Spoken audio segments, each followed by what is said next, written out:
नमस्ते आप सभी का मेरे घर के गणपति बप्पा के यहाँ आपका स्वागत है। इसे हम कलेश्वर कहते हैं। जो कला का भगवान है उसे हम कलेश्वर कहते हैं।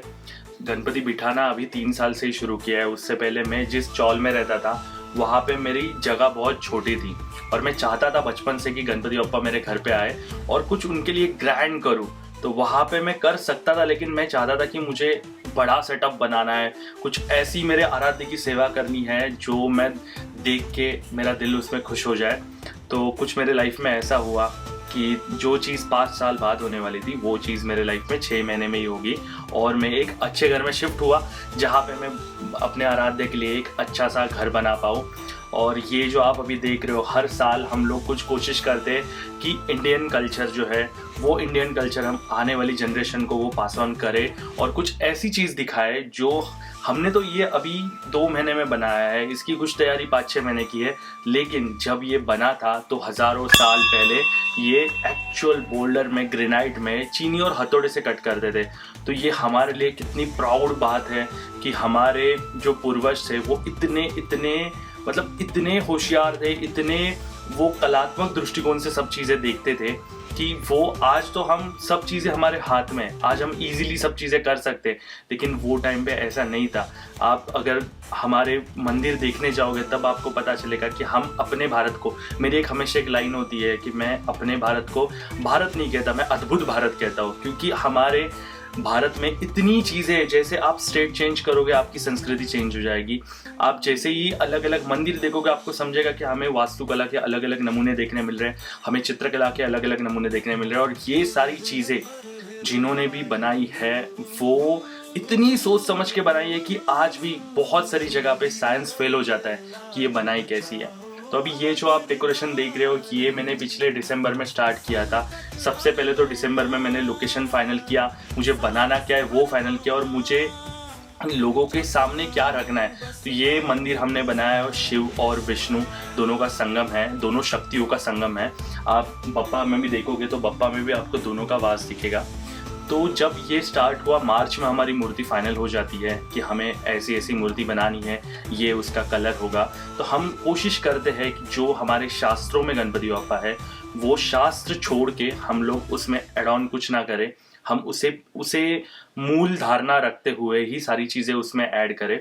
तो उसके बाद जब डिज़ाइंस की बात आई, जब मोल्ड्स की बात आई, तो बहुत सारे मोल्ड्स ऐसे थे कि जो हमें मार्केट में मिलना मुश्किल था। तो हमने यहाँ पे आप जितने भी मोल्ड्स देख रहे हो इसमें से 95% मोल्ड खुद अपने हाथों से बनाए हैं।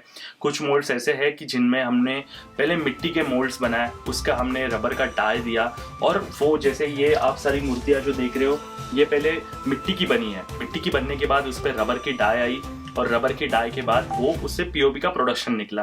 तो ये सारी जो तैयारी थी ये हम लोग ने मई महीने में की थी। उसके बाद कुछ ऐसे मोल्ड है जो मुझे मिल नहीं रहे थे, कुछ साउथ इंडिया से भी मैंने ऑर्डर किए हैं, कुछ मैं मुंबई के चोर बाज़ार में भी गया था। जैसे ये एक मोल्ड आप देख रहे हो, ये मोल्ड मुंबई के चोर बाज़ार में हमें प्लाईवुड का मिला था। तो वो प्लाईवुड का मोल्ड हमने उसमें सेम प्रोसेस अप्लाई किया, रबर डाई बनाई और रबर डाई बना के उससे हम लोग ने पीओपी का उसका प्रोडक्शन निकाला। तो प्रोसीजर थोड़ी लेंदी थी, लेकिन आज जब मैं इस मंदिर में खड़ा हूँ, जब कोई नहीं होता घर पे, तो मैं शांति से मेरे आराध्य को देखते बैठता हूँ, तो मुझे वो जो सुकून मिलता है, तो मुझे ऐसा लगता है कि इसके लिए 8 महीने का प्रोसीजर था वो भी कम है। आज गणपति का 4th डे है, लेकिन मेरे दिल में यही है कि अभी 10 दिन होने के बाद बप्पा अपने घर जाएंगे। तो वो एक होता है कि जो प्रोसेस होती है 2 महीने हम जो डेकोरेशन करते हैं, वो प्रोसेस जितनी एंजॉय करते हैं उतना कहीं ना कहीं जब गणपति बप्पा घर पे आते हैं तो दिल में अंदर वो होता है कि आए तो है, लेकिन वो 10 दिन के बाद जाने भी वाले हैं। लेकिन कोई बात नहीं, अगले साल वो फिर से हमारे पास आते हैं। हमारा मेन चीज़ ये होता है कि हमें एक घर में, मेरी ये जो जगह है वो सिर्फ और सिर्फ 170 स्क्वायर फीट है जो हॉल है घर का, और वो मुझे उसी हॉल में ये चीज़ें बिठानी है। तो सबसे पहले तो एक बड़ी चीज़ को हमें एक छोटे बॉक्स में लाना है, तो उसे हमें डिसाइड करना पड़ता है कि इसमें से कौन सी चीज़ हम ले और कौन सी चीज़ हम नहीं बना सकते, या फिर ये जगह हमें छोटी पड़ेगी।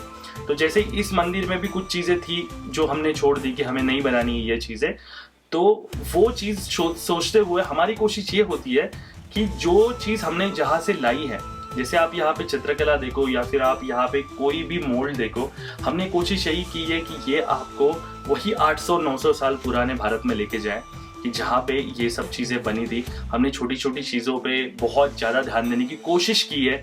हम ऐसा मानते हैं कि हम जितना भी बना रहे हैं वो हमारे हाथ में नहीं है, चाहते तो बप्पा ही है। बप्पा जैसे चाहेंगे वैसा ये घर उनका बनेगा।